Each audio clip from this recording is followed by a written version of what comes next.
be muted. Okay, that's testing 1 2 3. Testing 1 2 3. I think we're around about where we want to be. Probably get into the bloody server. I'm going to pull this Okay. around that way a little bit more, so it's a bit more kind of in front of the both of us. Because I don't want to get too much of me shouting at it.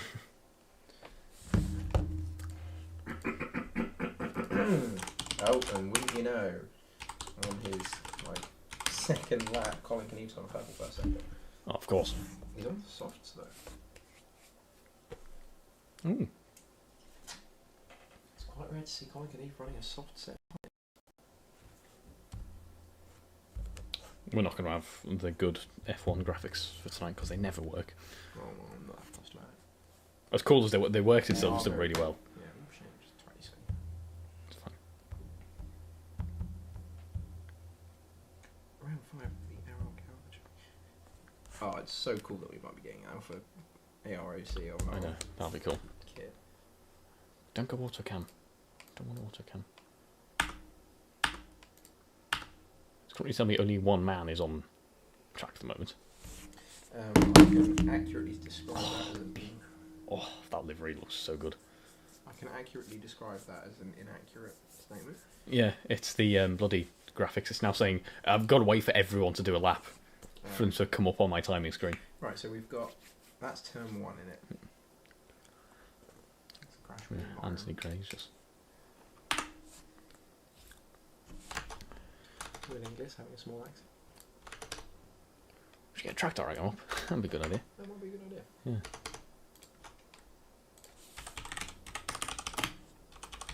Hopefully give me the F1 one, where it just has numbers. Oh, it hasn't. Where is it? There it is. That, yeah. That's I've it. got my phone. You got it there. Okay. There you go. Well, hey, professional. Look at us. This is Yeah. how, what's it called? Do it. Crofty and... Crofty Yeah, exactly how they do it. Should we hop in very quickly and not do a proper introduction, but just do a, hey, we're just checking if everything's working with the mic. Yeah, can it? And then you can jump in on the stream. So if I... Oh, shit. Wait a minute. Oh, it's live. Hop in very quickly and not do a proper introduction, but just do a, hey, we're just checking if everything's working.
Well, good evening, ladies and gentlemen, and welcome to round 5 of the Halfords Formula Alpha International Halfords. Oh, I've got that wrong there. I'll try that again. The Halfords International Formula Alpha Championship for the second half of 2021. We're here at Zandvoort for this weekend. It's a new track we haven't seen in F1 yet. We'll be seeing that next week, but I'm looking forward to seeing how these Formula Alphas go round. And I'm joined this time round in the commentary box. We're in the same room this time by Mr. Lewis Bowers.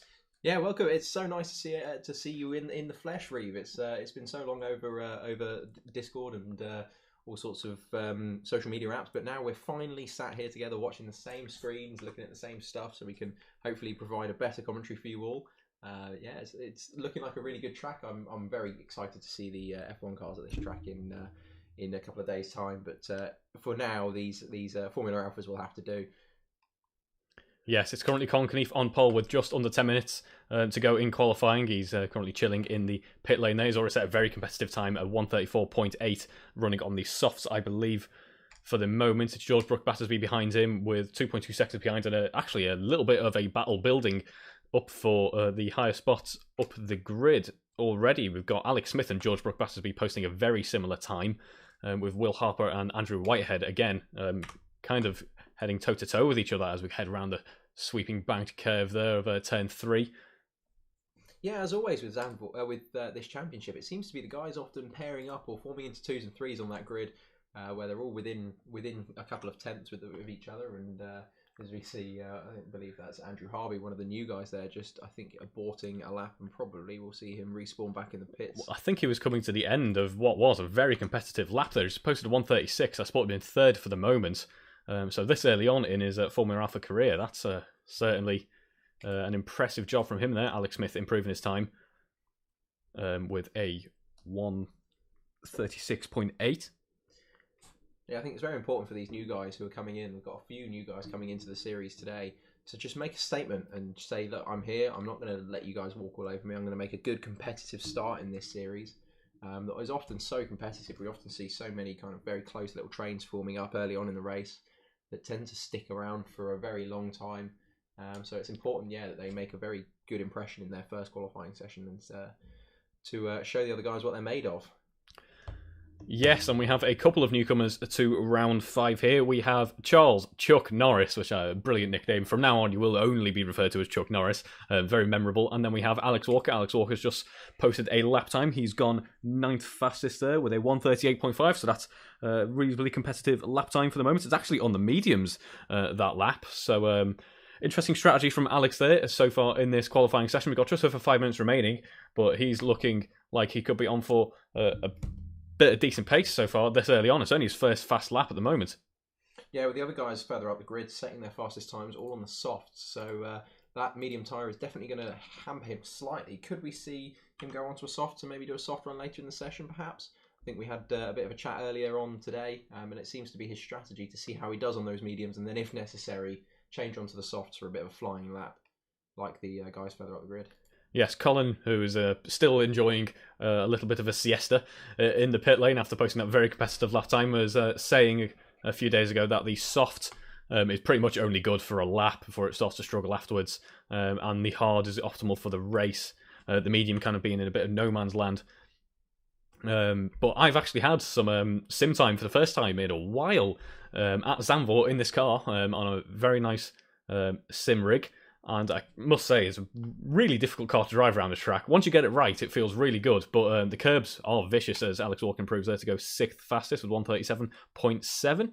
But yeah, certainly no easy feat. And the soft tyres do have a bit of a cliff to them after about 5 or 6 laps.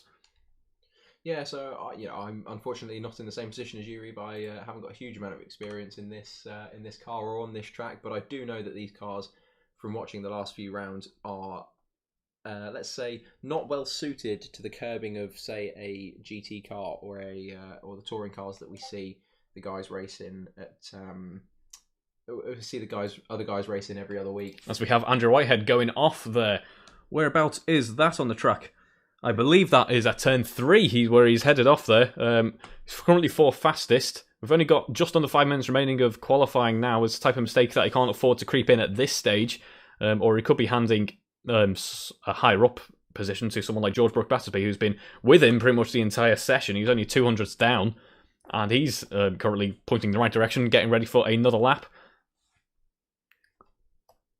As we head through turn 13 with George Brook Battersby. This quite deceptive turn 13, I find, in these cars. You want to carry as much speed as possible, but if you even creep out even slightly too wide, you'll find yourself in the gravel. It's not forgiving at all. And obviously, if these guys are running those soft tyres after a couple of laps, a couple of hot laps, those tyres are going to be really struggling. And after a full lap of running, they're probably going to be just about hanging on through that long turn 13-14 complex. A lot of banking, which, if anyone can remember it's going to show my age a bit, the 2005 Indianapolis Grand Prix, where the tyres on the banking really struggled. It could see a few guys throw away a lap at the end, where those tyres are just screaming for a bit of a release, and then you throw them onto that fast banked corner. Could we see a couple of guys end up in the gravel there and throw away a lap, as we see Colin Knief, I believe that is, coming out for a lap? Is this a bit of a cameo just to kind of extend his gap, or is he potentially doing a race run? It looks as though he's on the hard, so he could be doing a bit of a race run here, just to show himself how he can lap on those hard tyres. Getting himself ready for lap 1. Fairly heavy braking zone down into turn 1 here, as Colin Knief gets it wrong on the exit of turn 3 and finds himself in a barrier. Luckily, he does have a good time on the board, and he will be able to dive into the pits quite quickly and get the car repaired. He's got a 30-second wait until he has the controls again, as we see Andrew Whitehead diving into the pits there. Looks to be he's come back in off his out lap there. So not long left in quali session, and we have, those, as you were mentioning, kind of clusters of people who are very close to each other in terms of pace. So only 2 tenths separating 3rd and 5th, and there's even less separating 7th down to 10th. There's I say 10th. There's a couple of tenths in that. There's Rob Whitney improves to go 7th fastest. Yeah, just looking, no one seems to be improving massively on this lap. Rob Whitney obviously putting in a personal best there. Alex Walker looked as though he was improving, but I believe he's aborted or our timing screens have slightly had a moment, because it looks as though he's no longer doing that. I think he's on an out lap there. Yeah. So could we see a faster lap from him? Could we see a faster lap from the likes of, I think, Paul Millman, and who's just come out of Sector 1, the personal best of Sector 1. We'll stay with him then, as he gets too much, maybe a bit too happy with the throttle there, and finds himself pointing in the wrong direction. That looks to be at turn 10, and he's doing some rallycross, or maybe a bit of Jim Carter there in celebration. As he gets out of the way, I don't think there's any traffic coming anywhere near him anytime soon. There isn't, so he should be able to get back up to speed down that long back straight. Of course, if you get anything wrong through turn 10, you're suffering from it for the rest of the lap, basically. You lose so much time down here with these 1.4 multi-air engines that you've pretty much ruined a lap if you're not carrying enough momentum through some of these bends. Yeah, so the current order, Colin Knief from Alex Smith from Andrew Harvey, the rookie Andrew Harvey in P3 at the moment, looking very comfortable on his debut, down to Andrew Whitehead, who's put in a very good performance currently to put it onto the second row of the grid, followed by George Brook Battersby, who is always there or thereabouts with his pace. He tends to be very impressive. Again, he is in his rookie season, obviously not his rookie race, but his rookie season within this championship. And Alex Walker, another rookie that we've got within this championship, on the third row there. Saying this all as we see some guys dropping out of the session, so our time screens may become inaccurate. Will Harper in P7 looking very good on a 1:37.4, I believe. He's looking very happy in the middle of the pack. Could be a very good points paying race for him. Yeah, up down to P8, we really do have actually quite a close pack. If you ignore Colin Knief, who has set a blinding lap early on in the quali session, there's only a couple of seconds separating second down to 10th pretty much, so it could be on for a very good couple of races here. Of course, I believe most people are going to go for the hard tyre, but strategy could play a part. There's probably at least a second, I'd say, in tyre compounds here at this circuit, but to be honest, I'd expected maybe a little bit more from Will Harper. Obviously, he's a very fast driver, but down in P7 out of 11 contenders, there's only, I suppose, though, only about half a second separating him and P2, so still a good effort nonetheless. As we come pretty much to the end of the quali session now, these will be the driver's final laps. Colin Knief is out on track, but he finds a bit of a wrong line there. That won't get you the fastest entry down to turn, as Alex Smith as well is copying him through turn 3 there. Will he collect Alex Walker? Alex Walker just about dodges there around the outside. as we have a lap with George Brook Battersby as well at the moment. Will that have thrown Alex Walker off his last lap there? I think he might well have been on for a flying lap. Has that thrown him off? It looks as though he's not improved his second sector.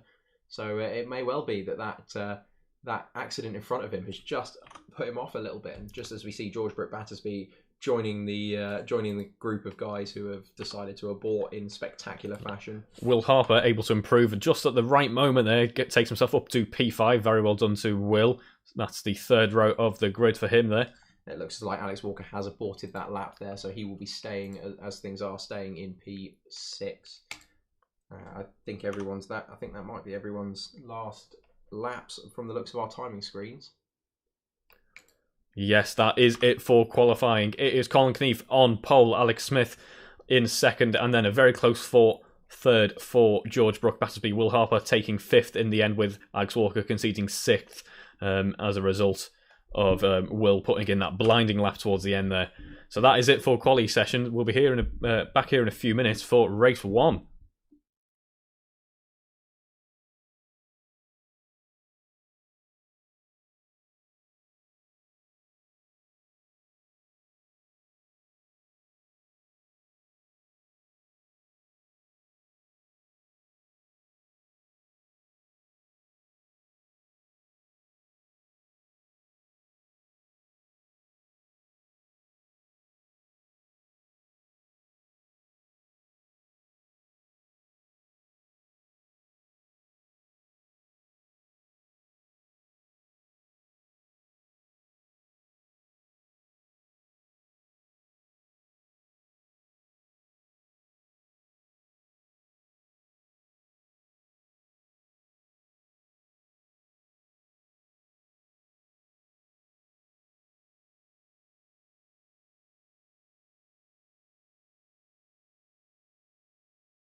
And welcome back to the action here in Zandvoort, ladies and gentlemen. It's round 5 of the Halfords International Formula Alpha Championship, and we are ready for race 1 of this doubleheader. It is Colin Knief on pole, Alex Smith in 2nd, George Brooke-Batterby in 3rd, and Andrew Whitehead in 4th, Will Harper in 5th, Andrew Brammer in 6th, with Will Inglis in 7th and Anthony Gray in 8th.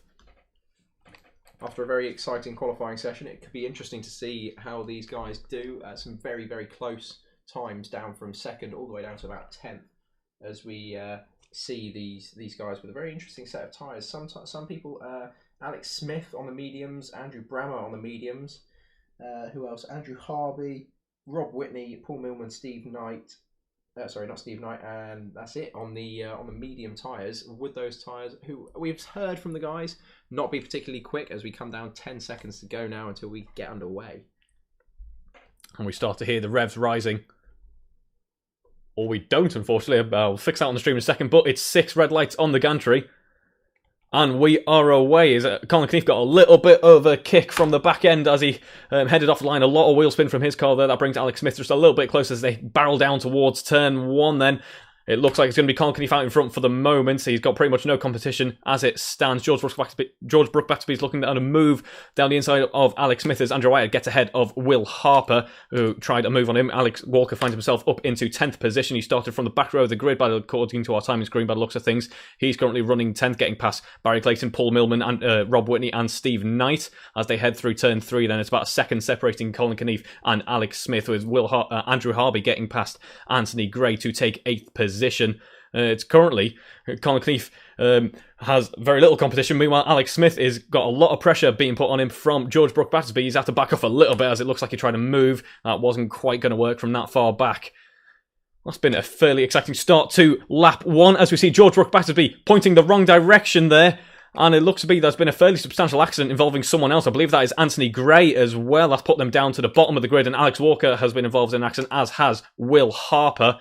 They've been all pushed to the bottom of the grid. Meanwhile, Barry Clayton, Andrew Whitehead, Rob Whitney, Paul Millman and Steve Knight have been promoted up into 6th through 10th position respectively. Andrew Harvey finding himself in 4th, getting past Will Inglis. And Colin Knief, meanwhile, has just been darting away. 2 seconds between him and P2.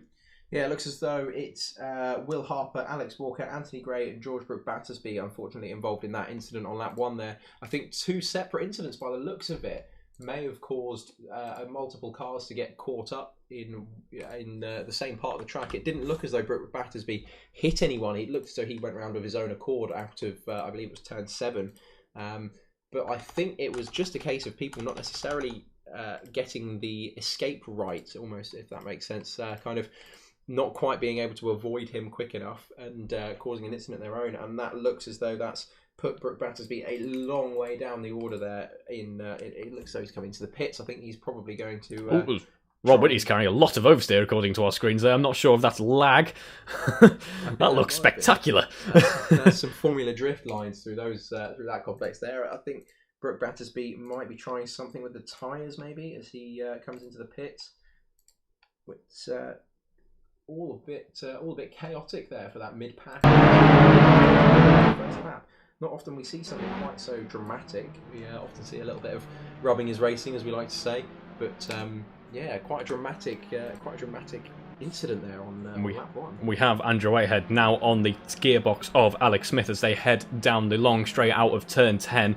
He's going to enjoy a slipstream down here. You should have engine audio once again so you can hear as he tries to squeeze past him. He's going to think about a move around the outside. It's a little bit too far back, I think. It is, and it means that Andrew Whitehead's going to have to try again down the straight on the start-finish straight, actually, as Andrew Brammer finds himself cutting the grass just a little bit. He's down in 10th now. Will Harper being promoted up to 9th with Rob Whitney up in 8th as a result of that. Yeah, looking at the field's slightly more spread out than we'd necessarily like to. We often enjoy the little trains forming up. It looks as though we've got, I believe it's Alex Smith and Andrew Whitehead forming a little train there. And then Andrew Brammer, Steve Knight and Alex Walker forming a little train down there in P10 to P12, I believe it is. We will do in just a second. Looks as though those guys coming out of the final corner. Alex Walker maybe making a little bit of a mistake there as he drops off a little bit from the pack. But see Steve Knight thinking about a move down the inside into turn 1. Will he get it from that far back? He's going to be pretty brave. It looks like Andrew Brammer is actually carrying some damage as a result of that impact that he had earlier on, but he's too far back on this occasion. Just noticed actually Colin Knief set a fastest lap of the race so far with this much fuel on board, 1:36. That's very respectable lap times on the hards at this stage. And I believe Anthony Gray coming into the pits as well. Could he be trying something by moving on to the medium tyres perhaps? It looks as though Brook Battersby did pit on lap 1 to put on a set of medium tyres. Maybe he's going to try and squeeze a little bit of pace out of those, as he's got to try and recover some points from what has been an unfortunate start to his race. It's still a long way to go, still 20 minutes to go on this in this first race, so could we see some points from him perhaps? He's actually got a little bit of competition now as Anthony Gray heads out of the pits as they barrel down towards turn 3. It looks like Anthony Gray had pretty slow pit exit though, and that position has been pretty much conceded to him. Colin Knief now about 5 seconds ahead of Alex Smith in second, who's still got Andrew Whitehead to deal with, heading through turn 7. Yeah, Andrew Whitehead and Alex Smith there providing a little bit of interest for us up at the front of the sharp end of the grid, shall we say, as we look at Alex Walker now go on board as he is fighting with Steve Knight for that P11. Looking to get up towards that last points paying. As Andrew Whitehead actually just got past Alex Smith. Alex Smith maybe not expecting the move from there, and they came together as they headed round turn 1. Luckily, no one too badly affected as a result of that. As they head through turn 3 now, though, it is Andrew Whitehead out in front, and I'm sure Alex Smith is frustrated by that, just hoping to get back past to take second spot on the podium. Alex Smith with medium tyres on. A little bit of information for you guys there. Alex Smith running the medium tyres, so he definitely needs to try and get back in front of Andrew Whitehead, as Andrew Whitehead has the kind of the disadvantage from the tyres. Those hard tyres will provide a little bit less grip for him. So Alex Smith's really hoping to get back in front and just try and eke out a bit of a tyre advantage, as it looks as though Steve Knight's had enough here. Yeah, Steve Knight facing the wrong direction there, gifting 11th place to Alex Walker, releasing him onto hopefully the back of Andrew Brammer to provide a little bit of a battle for the last points paying position. They are about 3 seconds adrift. Brammer is carrying damage. Barry Clayton's having an off there in the highlighter green and blue. I love that livery with that blue spark liveried car there as he finds himself in 9th position, with Andrew Brammer actually quite close to him now as they head down the long back straight. And again, as we always tend to see in this, that battle forms up, that could give Alex a chance to catch up onto the back, as we see this battle between Andrew Whitehead and Alex Smith for P2 as they get a lot closer. Will he have a look down? He's tucking into that slipstream, getting as much of a tow as he can down into turn 1. Pulls alongside it. He's alongside going into turn 1. Who's going to be braver on the brakes? Who's going to make it stick? It looks like it's going to be Alex Smith, who was just a little bit later on the brakes. Andrew Whitehead was possibly thinking about a move around the outside, but thought the better of it. Of course, if you run too far around the outside, you'll quickly find yourself on the curb on exit, and that curb will chuck you off. You see a bit of dust being kicked up, and that is Alex Smith at turn 3 in the wall on the left-hand side. He's now a few seconds down on Alex Smith, and it's now Andrew Harby who's thinking about maybe a possible podium here. It wouldn't have looked like that on lap 1. He was just a couple of grid positions behind, but now he can be thinking about a podium. Now, I think as we look down the grid, Rob Whitney and Will Harper seem to be in a bit of a close battle for P7 as this back end of the points paying position starts to look like a little bit more of a battle than we've been necessarily first thought. This race really heating up after that slightly stagnated first couple of laps after a huge incident on lap 1. Yeah, just 2 tenths separating these two drivers now as they head down towards turn 8. And it's Will Harper down the inside line. Beautiful move there. Just put a little bit of pressure on Rob Whitney, forced him wide, and he was able to take P7 before he hit turn 9. And now down the back straight, it's Rob Whitney's chance to get back past him, though. He enjoys that huge slipstream that these cars really do depend on. Everyone's running around about 4 or 5 or 6 wing, somewhere in that range. Colin Knief, as ever, very thankful for him to providing a setup for everyone if they so choose to use it in this Open Setup Championship. And on this occasion, it looks like Will Harper has been able to keep Rob Whitney at bay. It looks as though, just a bit of information for you, Brook Battersby down in P14, unfortunately, he's just come out of the pits for the second time. That could be his race over. I think this is more of a kind of racing for pride, trying to get out and do a few more laps before race 2. Unfortunately, after that huge incident on lap 1, I think that's his race away, and unfortunately no points coming out of this for him. As this battle down towards the sort of bottom end of the points paying positions between 7th and sort of 10th, even 10th and 11th, really kind of closing up there. About 6 seconds maybe closing between them all. With only 16 minutes left in this race, that could close up quite a long way. Yes, it looks like Rob Whitney, out of this bunch of people on track at the moment, is probably the one who is slowest out of this group for the moment. He's maybe thinking about preserving his tyres till later into the race where he can charge back towards Will Harper. Andrew Brammer behind, you've seen he's got a fair amount of pace so far, but unfortunately carrying damage. Barry Clayton does look like he's got too much damage on his car at the moment, but we saw him having an error earlier. That wouldn't have helped his tyre temps, wouldn't have helped the energy that he can put through those tyres. And Alex Walker, as we saw down the start-finish straight, carrying some damage himself. Let's see if he can get himself into the points at this point in the race. I believe it is Andrew Harvey at the moment currently leading the AM race by a fairly substantial distance in P4. He was doing a brilliant job in that excellently liveried Gulf livery Tartus FAO1. I love that livery. I think it's my favourite out of them all. He's carrying some damage actually, as Colin Knief sets a personal best of 136.1. He is absolutely class of the field in this race so far. Yeah, I have to say that's. I do like Knief's sort of Halfords livery, but the Golf always carries a special place in my heart. I think it fits well on any car, especially these Formula Alphas. As we see, is that Andrew Whitehead coming out with Rob Whitney? Rob Whitney heading down into turn 1 there. He's just set his best lap of the race so far. A little bit of a lock-up as Alex Smith gets past Andrew Whitehead. Andrew Whitehead getting it wrong on the exit of turn 3. Another vicious curb there, and it seems to have caught him out and has allowed Andrew Harvey to get past, and he's now currently sitting in the podium scoring position, so well done to him, capitalising on other people's mistakes. That must have been a pretty huge error for Andrew Whitehead, who's now under pressure from Will Inglis. That really has turned his race on its head, as Alex Smith pretty much now has a bit of breathing space, about 9 seconds between him and P3. He can think about maybe preserving a bit of fuel, extending his tyre life, and just bringing it home, as Colin Knief is about 12 seconds ahead currently in P1. And of course, Andrew Harvey with a bit of front wing damage, as we've seen on a couple of the angles, that could potentially mean that Andrew Whitehead, who was already looking as though he's catching back into that gap, is going to be quicker. If he's not carrying any damage, which I don't believe he is, he's going to have more front end downforce. He's going to be able to carry a bit more speed through the corners. So as long as he keeps it on the black, he should be able to pick up a little bit more time and potentially put Harvey under pressure again as we come towards the end of the race. Yeah, it doesn't affect these cars too much, it must be said. They aren't the most aero-heavy single-seaters, these cars, but it will make all the difference, especially at a circuit like Zandvoort. We've got so many sweeping medium to high-speed corners. You want to carry as much momentum as possible in these cars, as they're not too strong on the power side with that 1.4 multi-air engine. As we see, that is a lapped car, I believe that was... not quite sure who that was, but it was George Brook Battersby at turn 3, getting it a little bit wrong there and finding the back end of the car planted into a wall.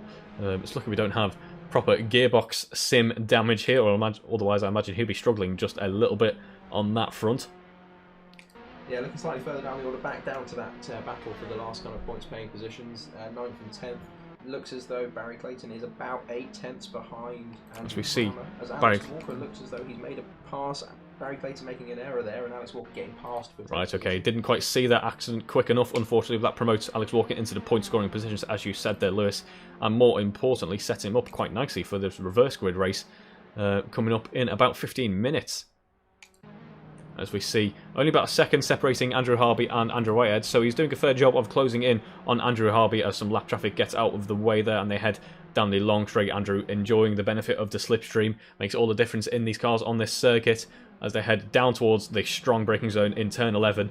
They've got to keep enough speed though through turn 12 because it's a fairly hefty straight. Again, it looks like a little bit of a twitch came from Andrew Whitehead's car there. He was able to keep it pointing in the right direction though, as we see George Brook Battersby maybe struggling with the tyre temps at this point in the race, with a couple of errors creeping in as we go around the sweeping right hand of that big angled bowl there. It must be quite exciting from the cockpit in these cars as the fuel loads start to get lighter now. Andrew Whitehead really enjoying that slipstream. Yeah, Reeve, as you said, the fuel load's starting to get a bit lighter. We've just seen a fastest lap from Colin Knief. I think Will Harper's thinking about a move around the outside here as they head down towards turn 1. Beautifully executed from Will Harper there. Just a little bit later on the brakes, was able to cut in and take P6. Yeah, very nice and clean there. Very nice. good racing manoeuvre there. But yeah, as I was saying, Colin Knief just setting purple sector after purple sector. He's now set a fastest lap of a 1:35.9. As that fuel load gets a bit lighter, he is still on the hard tyres, so obviously we're not going to see, probably not going to see some qualifying times, but that just shows his pace as we see the rest of the fuel load start to lighten off, the tyres start to bed in a little bit more as we cross 10 minutes to go in this first race of the evening. Andrew Whitehead has closed in on Andrew Harvey quite a lot. There's only 3 tenths separating them now as they head through turn 9 and look to get ready for that long back straight again. He's going to be even closer this time, so we should have even more of a slipstream effect heading down towards the final sector. Andrew carrying a little bit of damage on the front of his car. Doesn't look to defend, maybe a little bit of a defensive move to the inside there, cutting across the curbs, very dangerous, of course. Paul Millman going off there, promoting up a few drivers there as we head round turn 13. Carry on there, Lewis. Sorry, yeah, so it doesn't look as though Andrew Harvey is making much of an effort to defend on the inside. Maybe he knows that Andrew Whitehead is going to be sort of setting up for a move here as we were. Oh, that's a long old toe. That must be horrible for Andrew Harvey just to sit there waiting for the car to get a load of overspeed, as it looks as though he's got the move made well before the braking zone. He's just got to have to tuck in now and hope for a slipstream on some of the straights that Andrew Whitehead enjoyed so much in the previous laps. Yeah, Andrew Whitehead really wringing out that engine for all it was worth down that start-finish straight. But it really has affected his race, that spin, because Andrew Harvey put up a very good fight indeed, and it's meant that there's a 10-second gap from P3 to P2 now. So he's going to have to hope for a miracle, or in the case of Alex Smith, hope for a disaster if it goes wrong for Alex there, in order to take P2 again. And once again, going back down the grid, it looks as though Rob Whitney and Andrew Brammer very close to each other on track as they come into, I believe that's turn 6 and 7 there. Those two getting very close together, looking for a battle. Maybe Andrew Brammer's just going to wait, sort of abide his time. I know he's thinking about it. Dives down the inside there, under braking. Brilliant move. Complete and utter confidence that he was going to force Rob Whitney into submission, and he did, to take P7. Brilliant move from Andrew there. Yeah, very opportunistic. Sometimes as a driver, that's what you've got to look for. Those just kind of, you just see a guy miss his braking zone slightly and just run a little bit deep, and you just think, right, I've just got to go for it. As the famous Daniel Ricciardo said, you just got to lick the stamp and send it, as he now moves up a position into P7, and Alex Walker looks as though he's going to be tacking onto the back of that battle very shortly. As we see Will Harper heading round turn 13 then. He was looking quite racy a few minutes ago in the race, but we now see Will Inglis catching up to him, enjoying that slipstream down the start finish straight. The car's reaching around about 130 miles an hour, depending on corner exit out of turn 14. It does make a difference here, although depending on your setup as well, I found that if you're running quite low rear wing, it maxes out quite quickly. These cars don't rev as happy as some other single-seaters, as we see Paul Millman having another error there, maybe. Oh no, it was just Steve Knight getting round the outside. Apologies to Paul there. I saw it jump down quite quickly and assumed there may have been another incident. It hasn't been the most clean race here at Zandvoort for race 1, it must be said, although it's been some brilliant action nonetheless. Yeah, I think definitely these guys, the crash on lap 1 has definitely thrown a bit of a spanner into the works, throwing some of the guys who might necessarily be higher up the order down a bit, who have now got to scramble for some points in this first race. Obviously, looking potentially forwards to the next race, you don't want to get too far into that mid pack if you're looking for the next race. You want a high position, so the guys down towards sort of 10th and 9th and 10th, as it looks as though potentially an incident for Alex Walker there. Possibly. It looks like he was losing didn't have quite much speed as Barry Clayton there, who's taken P9 now. Not quite sure what happened there, but I've just noticed as well Paul Millman in the pits. A very quick stop there, maybe a splash and dash for some fuel, maybe. Yeah, I'm not quite sure what to make of that one, but it's still Will Harper under pressure from Will Inglis as they head round the final 2 corners again.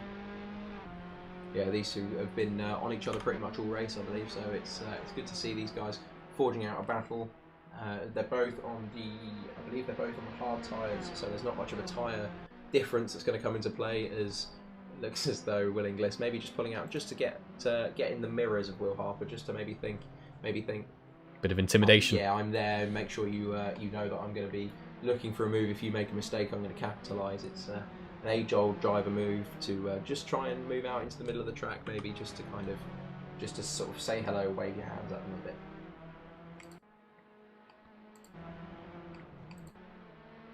As we start to see now, as we head into the final few minutes of this race, drivers finding their own space on track, everyone getting into a bit of a rhythm as we head into the later stages of race 1, ready for race 2. Everyone enjoying that bit of tarmac in their own pace. And the field separating out just a little bit now. Yeah, absolutely. After a bit of a chaotic first couple of laps, it seems as though everyone's sort of slotting into their bit of a wobble there. Is that Will Harper there on exit? He's just getting a bit of snap oversteer on exit. But yeah, everyone just sort of starting to find their space, find their pace. Unfortunately for us, fortunately for them, it provides very little in the way of exciting on-track action for us to talk about. But I wouldn't say this race is disappointed.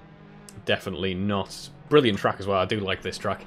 Not seen much of it, as I mentioned pre-race, but certainly hoping to see some more racing action in the real world as well. Obviously, it's been reprofiled this year as F1 makes its return. And we have 11 people currently on the lead lap at the moment. George suffering with that damage that he inflicted earlier, and that really didn't help him in the early to mid stages in the race, and he's just, I imagine, treating this as a practice session for race 2, where obviously it being the reverse grid race, he could very quickly find himself in a very nice position indeed, so don't count him out at this point. The reverse grid really is anyone's game. Yeah, it does really throw a spanner into the works for the maybe not so much for the likes of Colin, who often find himself back towards the sharp end of the grid relatively quickly, but for some of the sort of lower mid-pack guys, it's really a massive opportunity to gather quite a lot of points when those reverse geared races come. If you can just make those cars as wide as possible. It's not the widest track here at Zandvoort. It's quite difficult to pass, although these guys have been doing it quite fluidly, but it's not the widest track in the world, so potentially some lower order drivers, some of the AM drivers perhaps, making a good nuisance of themselves for the pro guys and making some good points for themselves as well.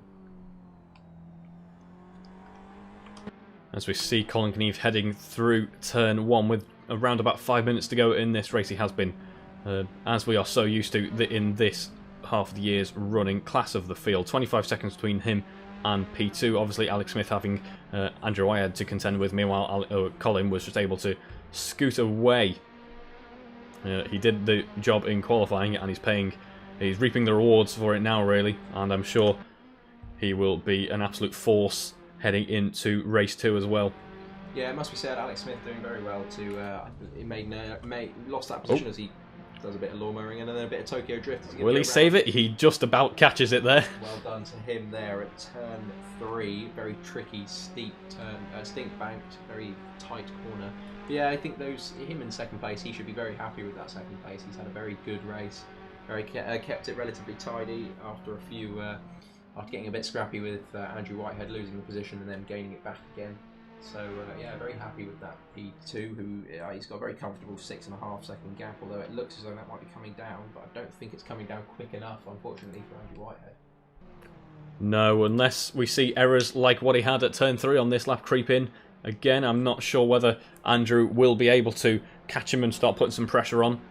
Although Alex Smith, I've just checked my timing screens here, Alex Smith is on the medium tyres. He is, and I'm actually looking at Will Harper, who's got to move down the inside on Andrew Harvey. It's not quite going to work from that far back. Will it actually? He's got a slightly better exit, although he has, I'd say, arguably a worse line. Or maybe not, actually, as we see him boxing off Andrew Harvey and down the back straight.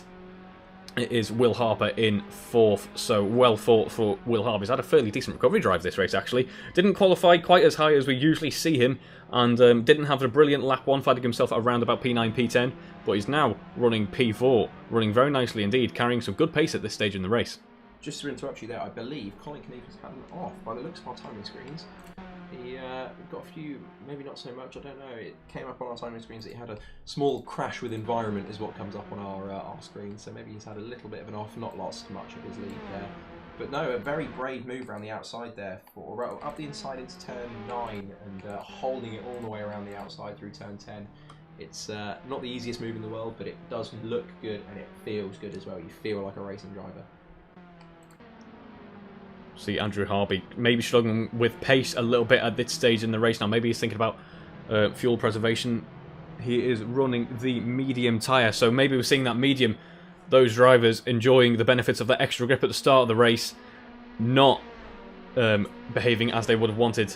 Now, as we are 25 minutes into this race, we're maybe starting to see them struggling. He is carrying some front wing damage as well, which won't be helping him as Will Inglis hunts him down, thinking about that 5th position. He's got a couple of laps to make a move, so it could be on for a very nice battle between these two quick drivers here.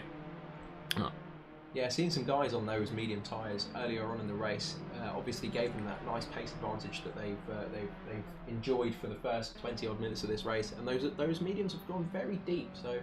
the question would be as to whether or not you could stretch them to the full race distance and still have a little bit of life left.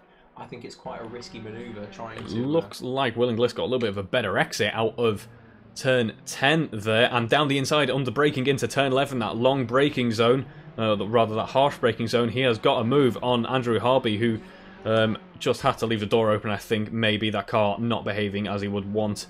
He's still relatively close as he head round the very tough right-hander. And it is Will Inglis in 5th as they start the penultimate lap. Will it be the penultimate lap, actually? It is the penultimate lap. So yeah, as you're saying, those medium tyres, as they start to fall off, it just costs you time everywhere. In acceleration zones, braking zones, this track especially, as we've said earlier, being very heavy on the medium speed corners, those tyres really, really need to be switched on for the full race. I think it is brave, and I think some of these guys have made it work relatively well, but I think the sensible decision is to stick a set of hards on at the start of the race and then just try and put up with anyone who might be on the mediums for the start and then just reel them in at the end, as we've seen here, a couple of the guys making some mistakes. And it looks as though that gap between Andrew Whitehead and Alex Smith has come down to about 4 seconds. Again, Alex Smith, being a medium runner, has not enjoyed so much the end of this race as he did the start. I will say though, Andrew Harby, considering it looked like he, Will Inglis was able to get past him with relative ease, it looks like Andrew's got a fair bit of pace of him all of a sudden, and he might be thinking, oh no, it's dropped to about half a second, 6/10 now. I would say at one point it was about 3 or 4 tenths. He might have been thinking about an attack to take back this position, although I think he's just a little bit too far behind at this point. Yeah, it would have to be a very brave attack as we see the gap come down again. About 3 seconds, if that. Yeah. Could we see potentially, if there's a mistake, if there's a bit of a big slide for Alex Smith, we could potentially see Andrew Whitehead look at a move, perhaps? There's the last lap, it's going to be very, very touch and go. I don't think he's close enough. No, he's been about a second lap quicker, if that, over the past couple of laps. I don't think it's going to be enough on this occasion. What a shame, though. I'm sure Andrew would be begging for just 2 or 3 or maybe 4 more laps than he could have taken back P2, obviously having that incident earlier on that saw him demoted down into P4. So he's had a nice recovery so far, but I'm sure he'd be wanting more. As we see Andrew Harby, yeah, certainly putting a lot of pressure on Will Inglis. It's good to see at this stage in the race. He's certainly got the motivation, the determination. He hasn't given up yet, even though we are so far in as we stay on board with Colin Knief then, as he enters Sector 3, that harsh braking zone at the end of the long back straight. Heading around turn 13, then he's been classed of the field. 30 seconds between him and P2. It looks like it's been a walk in the park for him, Lewis. Yeah, absolutely. As we so often see for Colin, he's been off, I think, more so this time than regularly as he comes towards the line there. Colin Knief winning the first race comfortably, I must say. He made it look easy. Fastest lap on the final lap as well, a 1:35.7. In a league of his own is Colin Knief here at Zandvoort this weekend. Very nicely done, very well-deserved P1 for Colin Knief, as we see. Andrew Whitehead is actually quite close to Alex Smith. Maybe 1 or 2 more laps would see him side by side with Alex Smith for P2, but it looks like it's not to be on this occasion unless we can have some type of multi-air failure.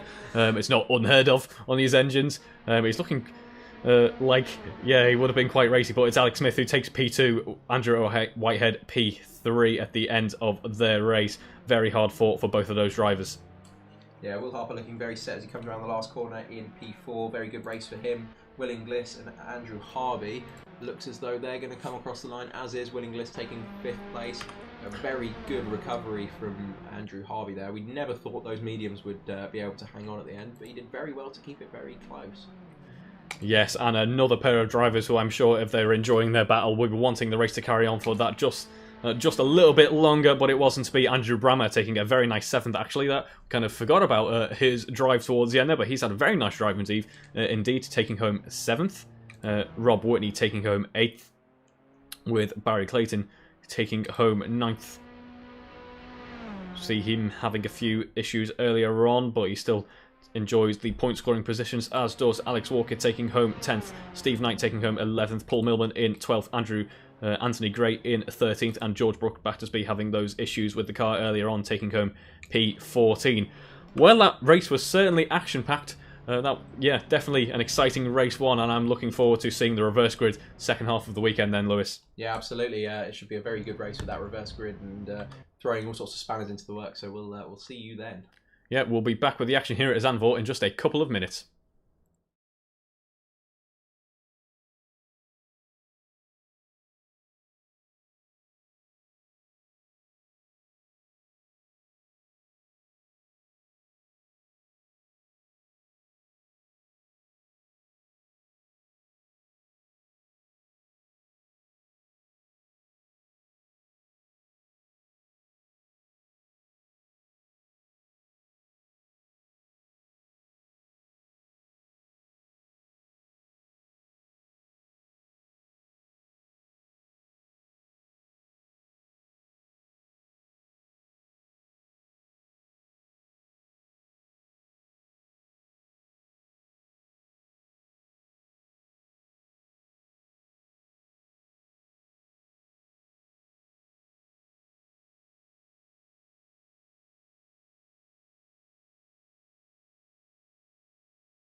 And welcome back to the action here in the Netherlands. We're at Zandvoort.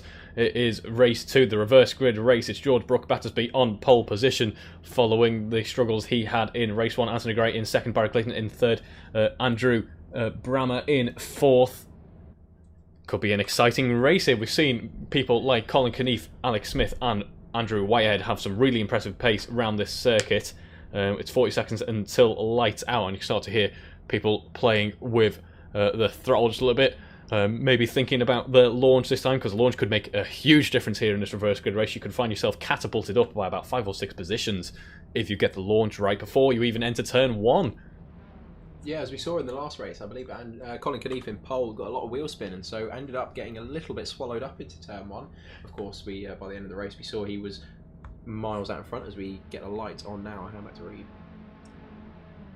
So yes, the revs rising, people raring to go for this, the final part of the weekend. It is 6 red lights on the gantry.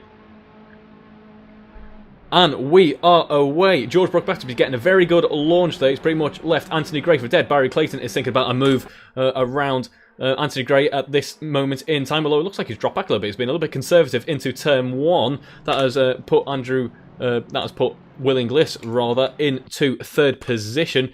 Barry Clayton finding himself now in 4th. Maybe that conservative approach to turn 1 not working, as it looks like every driver has been relatively clean through turn 1. They've saved it for turn 3. That's why we have a Will Inglis pointing at the wrong direction on the outside of turn 3. He's caught Andrew Brammer as well. Colin Knief got involved in that. He is going to be really having to fight in a pretty decent recovery drive now if he wants a chance at the top part of the podium.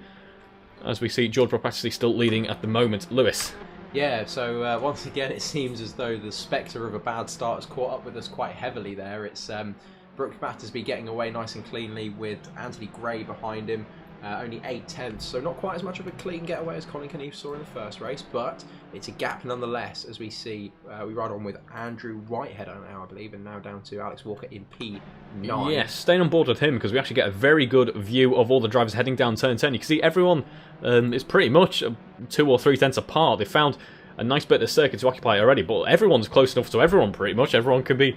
we should have a huge battle heading into turn 13. I'm sure that'll end well. See Matt Daly not actually present in race 1 now, comes to think of it. No, he wasn't, no.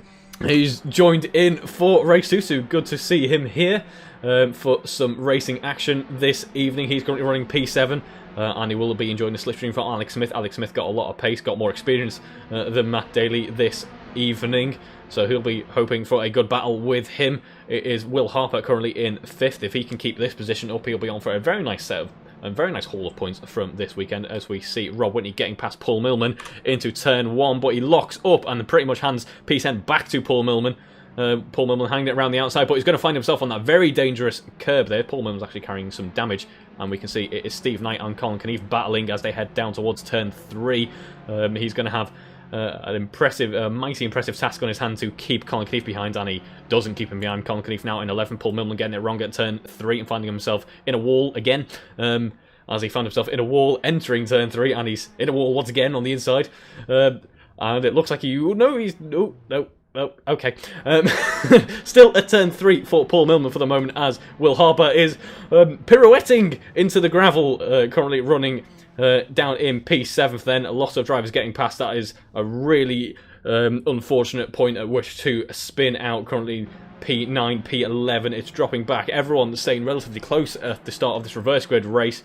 Little mistakes like that can really mess up your race, it looks like, Lewis. Yeah, and I believe Barry Clayton as well, unfortunately having a bit of an incident there just before we saw the other incidents. And realistically, the biggest beneficiary of this is Colin Knief, up into 9th position after what can only be described as the start from hell for him, as he's looking to try and get back up towards the sharp end of the podium. He's got a lot of work to do still. Has he got the pace? Absolutely, as history shows us. But Brooke Battersby is not a slow driver. We've seen some incredible pace from him over the first few rounds of this season. He's just set a 1:37.2. Rob Whitney's had a really... Oh, that's a terrible place to have an accident there. He could collect a few drivers. That puts Barry Clayton up into 9th, Colin Knief up into 8th, Will Harper back into 10th, so he's in the points once again. That's a scary place to see a car just parked, turn 14.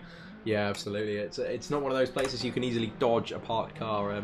It's a very high stress corner for the cars. It's the tyres under a lot of load. The car under a full aerodynamic load through those medium high speed corners. As we see a nice little battle forming here for second place. Yeah, they're enjoying that full aerodynamic load right now as they head into turn 8. Is Andrew Whitehead defending from Anthony Gray. Anthony Gray's got a really nice bit of pace at the start of this race, actually. He is running on the medium tyres. I know he's running on the hard tyres, rather. Is George out in front on the medium, so might he be struggling for tyre life towards the end of this race? But these two runners on the hards setting some very nice pace for the moment. Just quickly down to P7, Alex Walker currently the last driver before. Matt Daly getting past Alex Smith heading into turn 11, but he tries to box off Alex Smith just a little bit prematurely there. They come together, no major damage from that for both of those drivers, fortunately. So a bit of aggressive racing, which is what we like to see. It is Alex Smith still in 4th, though. Matt Daly's going to have to try on the next lap, as George Brook-Batterby sets a fastest lap of 1:36.7. He's got a very nice bit of pace at this stage in the race. Those mediums working well for him at the moment. And actually we see after that collision there, Matt Daly, it's Andrew Harby and Matt Daly's pretty much setting an identical lap time. There's a nice little train going on here heading through turn 1 as we're on board with Alex Walker, who's defending from Colin Knief as he heads towards turn 3. Colin Knief darting his car across the track to intimidate the car out in front. Maybe he's thinking about probably the corner 2 corners ahead, thinking about a move there as we see someone span out. It is Andrew Brammer. He had a fairly good race last time round, having had a spin out at turn 3, I believe it was, and eventually climbing up the order. Maybe he'll be hoping to do the same thing again next time round. They are 2 tenths apart heading into turn 7. It's very, very good defending from Alex here. He is making that little Formula Alpha as wide as he possibly can, trying to keep Colin Knief behind. How long do you reckon he'll be able to do it for? Looks as though he's fairly comfortable as you can be. See a little bit of a lock up there. Anthony Gray, turn 10 really didn't go his way. Oh, it was turn 9. No, it was turn 10. Ignore me. He went for the outside line. It didn't work for him at all. He lost 2 positions as Alex Walker and Colin Knief heading through turn 10 themselves are swapping positions pretty much side by side now. Down turn 10, it looks like Colin Knief has got a little bit of an advantage as they head into turn 11. Colin Knief running 7th then. A little bit later on the brakes on this occasion, now in P7, hunting down Andrew Harby in 6th, who is ready to start the next lap. Yeah, will the likes of Alex Walker there be able to follow him through, maybe following Colin Knief through?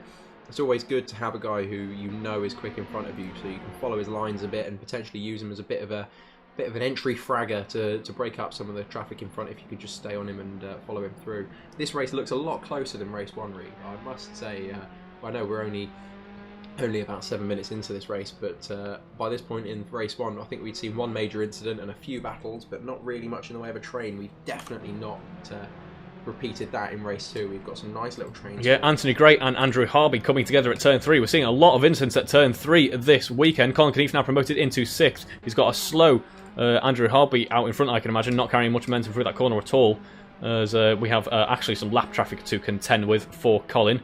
But Colin could soon be in the top 5. So this race really has turned around for him after lap 1. But yeah, as you mentioned, a lot closer race 2. We saw Matt Daly is starting to put pressure on Alex Smith. Alex Smith, a very quick driver. I'm sure he's going to be a very big obstacle for Matt, who wants to get onto the podium. Who still ends up with a fairly decent points haul if he does, having not attended race 1. Yeah, so Andrew Whitehead, Alex Smith, Matt Daly, P2, 3 and 4, all looking relatively close to each other on pace. It looks as though Brook-Batterby's making as much of an advantage of those medium tyres as he can. Alex Smith is also on the medium tyres by the looks of it, so Brook-Batterby and Alex Smith are really looking to kind of stretch out that early race advantage as much as they can while they've got those good tyres.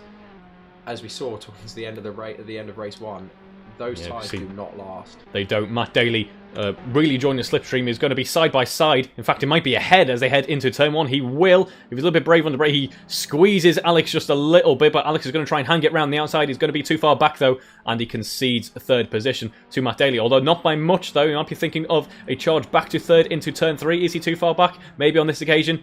He's going to sweep it around the outside, maybe carry a little bit more speed at the sacrificing tyre temps a little bit. but it's Matt Daly in third for the moment, and he's now hunting down Andrew Whitehead. So as you were mentioning, those medium runners trying to extend their lead earlier on, it hasn't played into Alex Smith's hands, but it's played into George Battersby's hands for sure. 8.5 seconds out in front. No competition for the moment. We see every now and again George Battersby cannot allow a mistake to creep in. It is his first year in the car, and that can unravel some of his races. But if he can keep the nose clean on this occasion, we could be on for a brilliant drive from George here at Zandvoort. As we see, Matt Daly is trying to hang it round the outside of Andrew Whitehead at turn 10. Is he going to have the better exit? It looks like he might be just ahead ever so slightly. Alex Smith is not too far behind. He fancies a piece of the podium action. It is Matt Daly down the inside at turn 11, hard under braking. He boxes off Andrew Whitehead. Andrew Whitehead now under pressure from Alex Smith as they head down towards turn 13. And a very, very well executed move from Matt Daly there. It was textbook stuff. Put the other driver off the line and compromise them, compromise their apex speed, and make your way through. It's very, very good stuff from the number one driver there with his number one on the kart. As we see, Brook Battersby now about 8.5, 9 seconds ahead. I don't think that's enough, Reeve. I don't think this point in the race, I don't think a 9.5 second lead is enough for those medium tyres, especially with the likes of Colin Knief and Matt Daly, who Matt Daly in P2, 8.5 seconds down, nearly 9 seconds down. Colin Knief is going to be bits between his teeth as this race comes towards its conclusion. Yeah, we saw in race 1, medium runners, the likes of Alex Smith, were kind of losing about a second and a half, maybe 2 seconds per lap to the hard runners at the very final few laps. So he may be under pressure. If he can look after his tyres well enough, he might not struggle. But Matt Daly has been released. He's like a bull now, and he's ready to hunt down George Battersby in second. We see Alex Smith kicking up a little bit of dirt. They're heading down towards turn 8, I believe. Yes, that was turn 8. So yeah, Matt Daly released now. He can try and hunt down George. Colin Knief has got a few seconds to catch up to this train out in front. The train of 3 very evenly matched drivers. 3 very respectable racing drivers who know how to battle each other and battle each other well. So just for your information, guys, the medium runners are George Battersby currently enjoying that nice 9 second gap out in front. It's also Alex Smith in P4 in the sharp end of that battle for that last podium position. I think he's going to struggle as the race comes to its end, as he's struggled with a bit of... Although he was much quicker into turn 13 on this occasion, Andrew Whitehead able to box him off just in time though. Yeah, just compromise him enough just to put him off the thought of a move as he makes him wait into the back straight. But yeah, so lower down the order, Andrew Harvey in P6, also on the mediums, currently relatively close to Alex Walker behind him, who is running the hards. So Alex may be waiting a little bit perhaps to wait for those medium tyres to go off. Maybe he's going to make the move on pace alone. It looks as though he might be doing that now. Into turn 1. Further down the order, we've got Rob Whitney and Paul Millman as the other medium runners. So some of these guys taking that gamble, making that conscious decision. You know, I'm going to try something different with the tyres. I'm going to try and make something of this race for myself.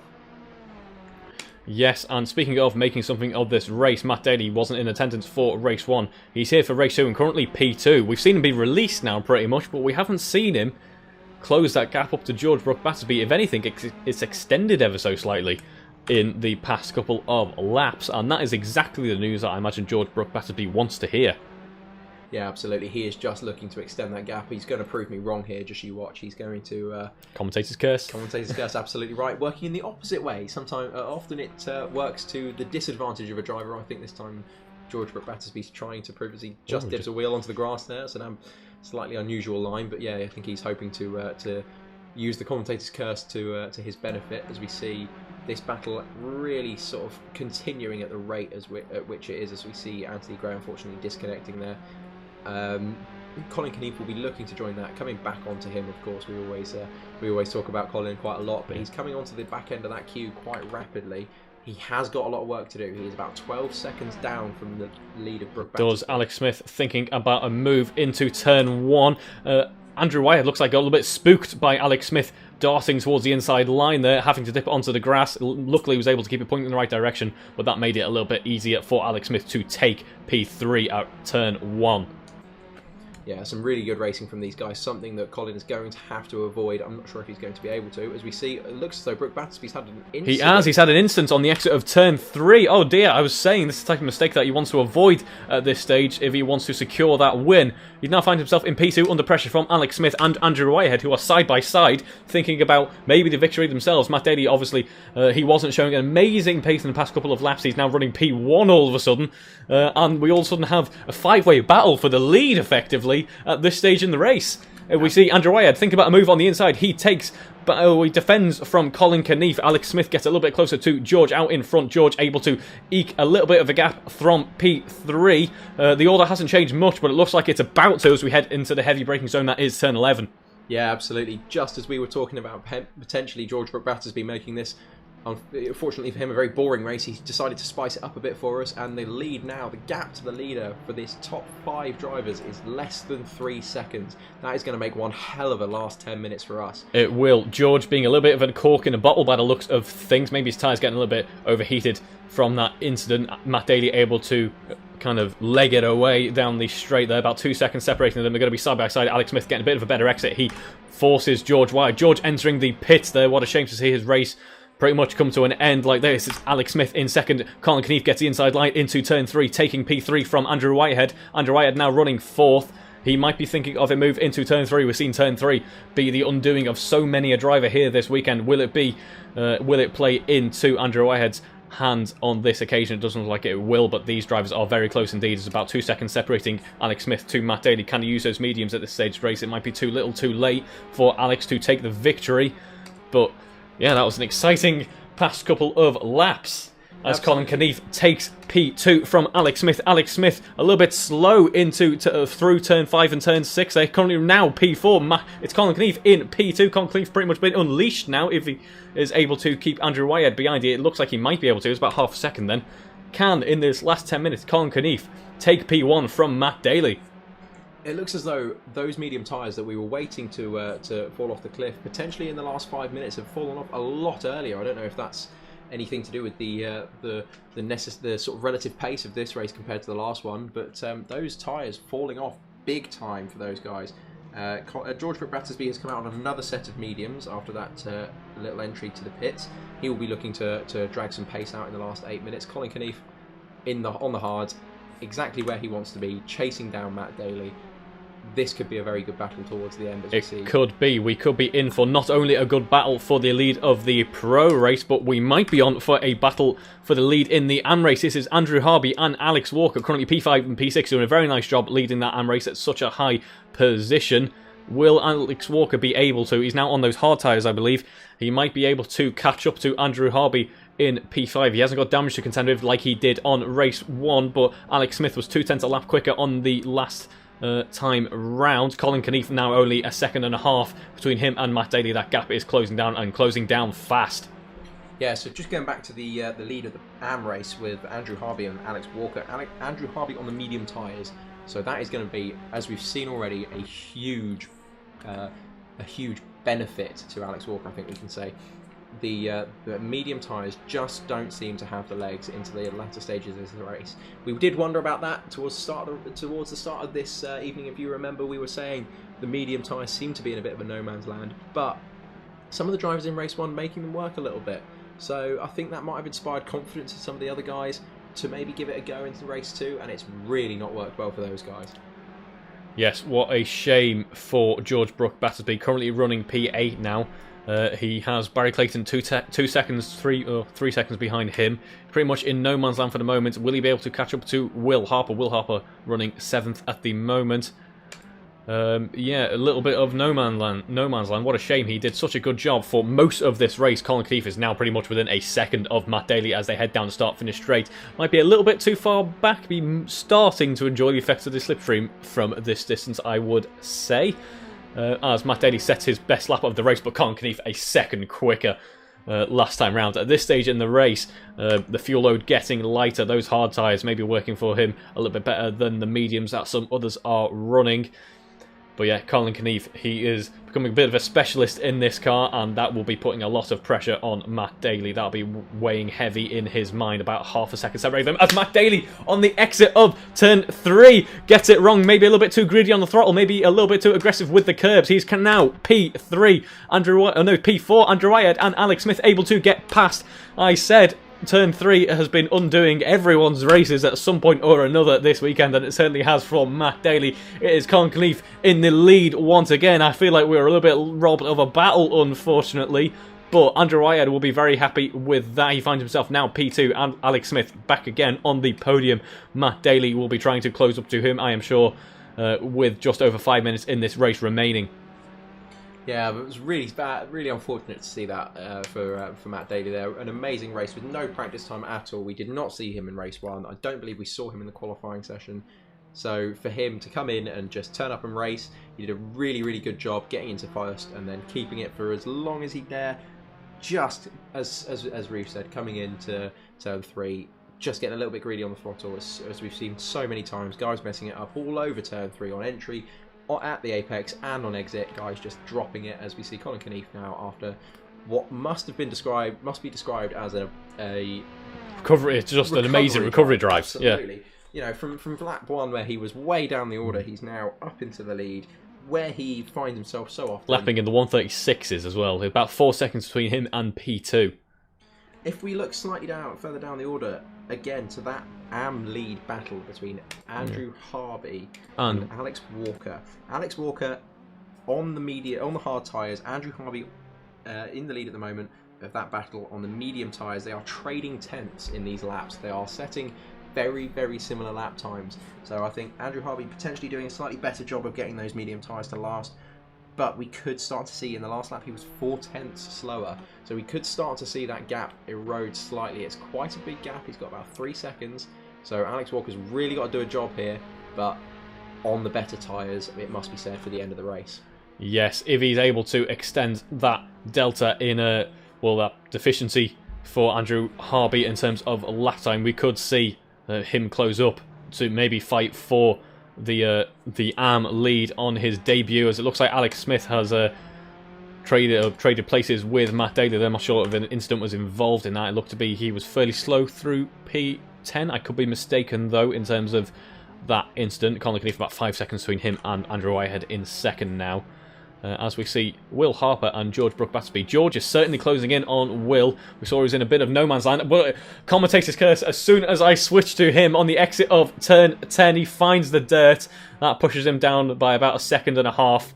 He's still 8th, but it's not where he will want to be, especially after doing such an amazing job earlier on in the race. And we see there's still about 7 tenths separating these two drivers. Matt Daly finding himself on the podium again with the fastest lap of the race so far for him at 1:37 dead. Meanwhile, Alex about 1:39. Yeah, I think Alex Smith may have just overused those medium tyres earlier on in the race. He was battling for so long. Absolutely, and that really does take some energy out of the tyres. These medium tyres are not well suited to the longer runs, as we see Andrew Whitehead just cutting across the curving there a bit. I think the medium tyres, whilst yes, it's good to see some guys try and make a bit of a strategic throw a strategic spanner into the works. I don't think it's worked for a lot of them this weekend. I think we've seen some great on-track racing, but a lot of guys really, really struggling with that very tricky turn 3. Yes, and as we saw in race 1, having had all of the amazing on-track action and some of the incidents, as well as my PC is hopefully not about to crash. It looks like it could do, and it gets very loud. It's not the point at which we want the PC to crash. It looks like it's going to be okay, though. But we see people trading places again. Alex Smith maybe struggling with those mediums now as he allows Andrew Harvey past. Andrew Harvey able to get past Alex. I think he was running a bit slow there. And this could be the end of his charge for the podium at this late stage in the race. But it was about this stage where we saw all of the incidents coming to an end, all of the action coming to an end. We saw the drivers kind of settling into their groove, their part of the track that they are occupying, as Colin Knief certainly not settling to the groove. He's only getting faster as time goes on. We're at 1:35.9 now from Colin, extending that gap out in front, as Matt Daly actually set his fastest lap of the race as well, 1:36.7. So he's finding some pace towards the end of the race here. What a shame that for him. What a shame that battling held him back for a little bit.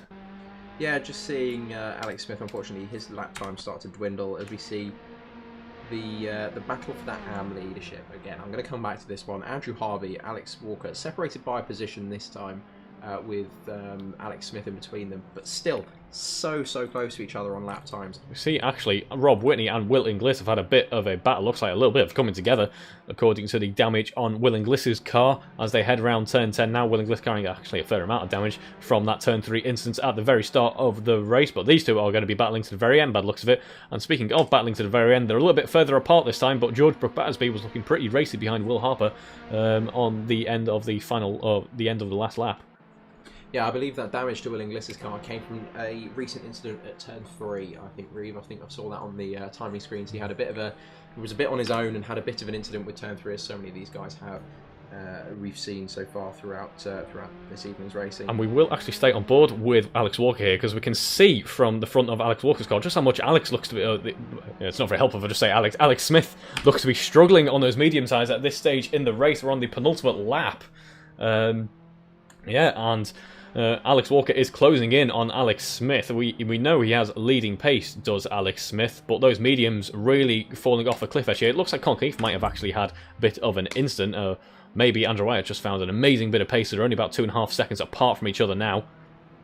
Yeah, it might have been an incident, might have been a bit of a slide or a lock-up. They're both on the same tyres, so we shouldn't expect to see much in the way of a massive tyre deficit. His second sector there looked a lot slower. As we see Alex Walker enjoying the slipstream down the start-finish straight. He looks to the inside line. They're going to be side by side. Alex Walker a little bit out in front there and under braking in turn 1. Takes it. In fact, where has Alex Smith disappeared to? I saw him just disappear from my screen. I thought it might have been an incident there, but Alex Walker taking 5th position from Alex Smith here, and he'll be hoping to extend that lead from the car behind. For a very nice point scoring position of P5 there. Andrew Harvey running in 4th, carrying a bit of damage. Colin Keith back up to pace again, extending that gap just a little bit as we are now on the penultimate lap. He is heading round turn 10 onto the long back straight.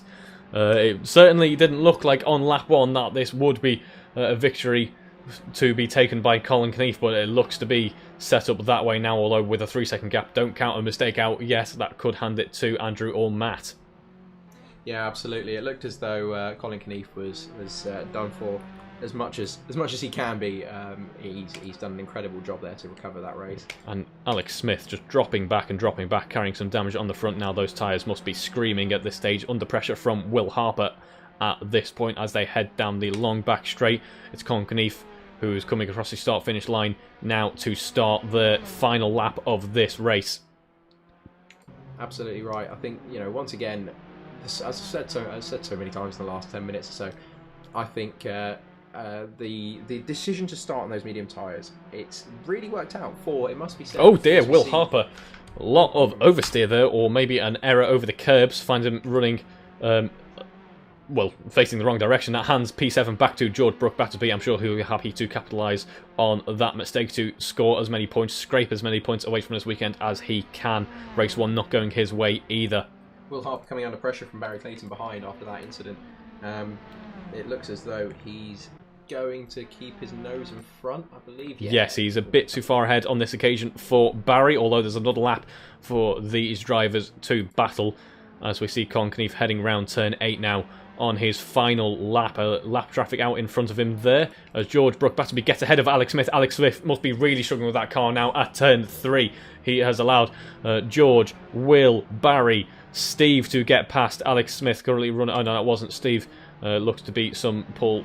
that was Paul Millman. Alex Smith now P9 after that error, as we see Colin Keith heading round turn 12 for his final lap of this race. His final time round that sweeping right-hander. That is turn 13. 4.5 seconds separating him and Andrew Wyatt. He certainly had to work for it, but it was an amazing recovery drive. He had the pace towards the end of the race on these hard tyres, working well for him, and that impressive amount of skill kept his nose clean, and he takes the Race 2 victory.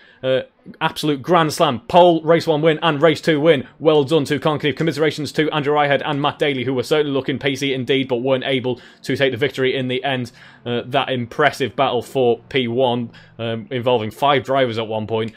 Certainly a brilliant race to watch. Andrew Harvey limping that car home to win the AM race in race 2. Look at the amount of damage being carried on Andrew's car there. He takes home P4. Alex Walker crossing the line in P5 on his debut in race 2. Well done to Alex there, as George, commiserations to George, did such a good job for so long in the lead. Takes home P6 with Will Harper taking home P7. Barry Clayton running P8. And a little bit of a gap now to Alex Smith, currently heading round turn 13 in P9.